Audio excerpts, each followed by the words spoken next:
दुर्दैवाने या लोकसभेच्या निवडणुकीमध्ये ज्यांना आपण निवडून दिलं त्यांनी केंद्र सरकारचा एकही रुपयाचा, लक्षात घ्या, एकही सिंगल रुपयाचा निधी या मतदारसंघामध्ये केंद्र सरकारकडून आणता आला नाही।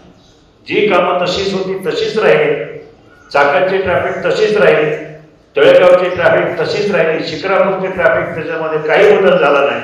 मग नक्की कामं काय आणली? नुसती भाषणं नाही, संसदेमध्ये नुसती भाषणं करून चालत नाही, तर शेतकऱ्यांसाठी काही ठराविक ठोस भूमिका घेणं गरजेचं आहे। जे काम आतापर्यंत आदरणीय वळसे पाटलांनी केले तेच काम आपल्याला या भविष्य काळामध्ये केंद्रामधून करण्यासाठी मला तुमची ताकद पाहिजे। केंद्रामध्ये सत्तेतला खासदार असेल तर निधी येतो, विरोधातला खासदार असेल तर 5 वर्ष जसं मतदारसंघाचं वाटोळ झालं तसं आपण करून देता कामा नये। म्हणून ह्या गावातून मला पूर्ण अपेक्षा आहे, कमीत कमी 90% मतदान ह्या गावात झालं तर या गावामध्ये आदरणीय वळसे पाटील